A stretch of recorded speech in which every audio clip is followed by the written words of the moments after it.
మానసిక ప్రశాంతత, సంపూర్ణ ఆరోగ్యం కోసం ప్రతి ఒక్కరూ ధ్యానం, యోగా అలవర్చుకోవాలని స్పీకర్ అయ్యన్న పాత్రుడు అన్నారు. డిసెంబర్ 21న ప్రపంచ ధ్యాన దినోత్సవ సందర్భంగా నర్సీపట్నంలో నిర్వహించనున్న ప్రత్యేక కార్యక్రమ వివరాలను ఆయన బుధవారం వెల్లడించారు. రేపు 21వ తారీఖున ప్రపంచవ్యాప్తంగా ప్రపంచ జ్ఞాన దినోత్సవం అని చెప్పి కార్యక్రమం ఉంది. ప్రపంచంలోనే చేస్తున్నారు అందరూ కూడా జ్ఞానం గురించి. అంటే జ్ఞానం గురించి ఇంపార్టెన్స్ కూడా మీ అందరికీ తెలుసు.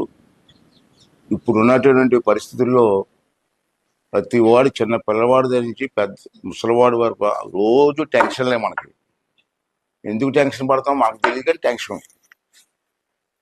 ఆ టెన్షన్ పోవాలంటే జ్ఞానం అవసరం. జ్ఞానం చెయ్యాలంటే దానికి ఒక ప్రక్రియ ఉంటుంది.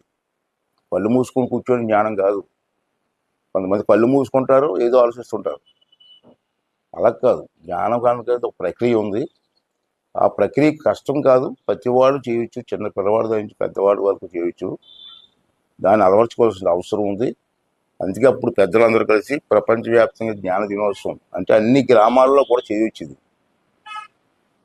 అలాగే మనిషి ఆనందంగా ఉండాలంటే రెండు ఉండాలి. ఒకటి ప్రశాంతం, రెండు ఆరోగ్యం.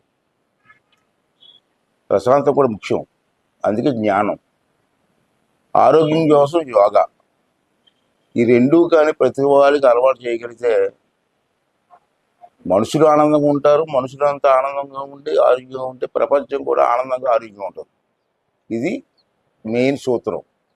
అంటే దానికోసం అని చెప్పి రేపు 27వ తారీఖున పెద్దలు అందరూ కలిసి ఆలోచన చేసి ఈ జ్ఞాన దినోత్సవాన్ని నర్సీపట్నంలో చేయాలని చెప్పి నిర్ణయం తీసుకోవడం జరిగింది. దానికి చాలామంది పెద్దలు కూడా వస్తున్నారు. అది ఆ కార్యక్రమం నర్సీపట్నం ఎన్టీ రామారావు గారు స్టేడియంలో ఏర్పాటు చేస్తున్నాం. 27వ తారీఖు సాయంత్రం 4 గంటల నుంచి స్టార్ట్ అవుతుంది. 4 గంటల నుంచి 6 గంటల వరకు 2 అవర్స్ అనుకుంటున్నాను నేను. ఆ 2 అవర్స్ కూడా అందరూ పార్టిసిపేట్ చేయండి. ఆ రోజు హైదరాబాద్ నుంచి పెద్దలు కూడా వస్తున్నారు. వారు జ్ఞానం గురించి, జ్ఞానం ఎలా చేయాలి, ఎలా చేస్తే మనకి సఫలీకృతం అవుతుందని చెప్పి వారు ఉపన్యాసాలు ఇస్తారు. అవన్నీ విని దాన్ని ఆచరిస్తే చాలా బాగుంటుందని చెప్పి నా తాలూకు ఉద్దేశం. ఆ రోజు కార్యక్రమానికి నర్సీపట్నంలో సుమారు 30 స్కూల్స్ ఉన్నాయి. ఆ స్కూల్స్ పిల్లలందరినీ 9th క్లాసు, 10th క్లాసు, వీలైతే ఇంటర్మీడియట్, ఈ 3 క్లారిఫికేషన్ ప్రకారంగా పిల్లలు కూడా పిలుస్తున్నాను. పిల్లలందరూ కూడా 30 స్కూల్స్ నుంచి పిల్లలు వస్తారు. వారితో పాటు పిల్లలే కాదు, పెద్దలు కూడా కూర్చోవచ్చు. అంటే నర్సీపట్నంలో ఉన్నటువంటి పెద్దలు కానీ చిన్నలు కానీ అందరూ వచ్చి పెద్దలు ఇచ్చినటువంటి సూచనలు తీసుకొని ప్రతిరోజు ఉదయం అట్లీస్ట్ ఒక 15 నిమిషాలు జ్ఞానం చేయగలిగితే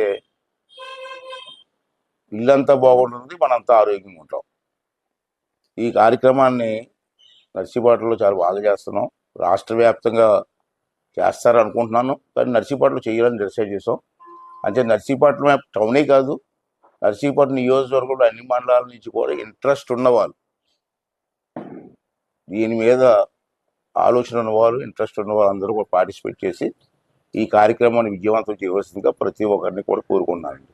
థ్యాంక్ యూ అండి.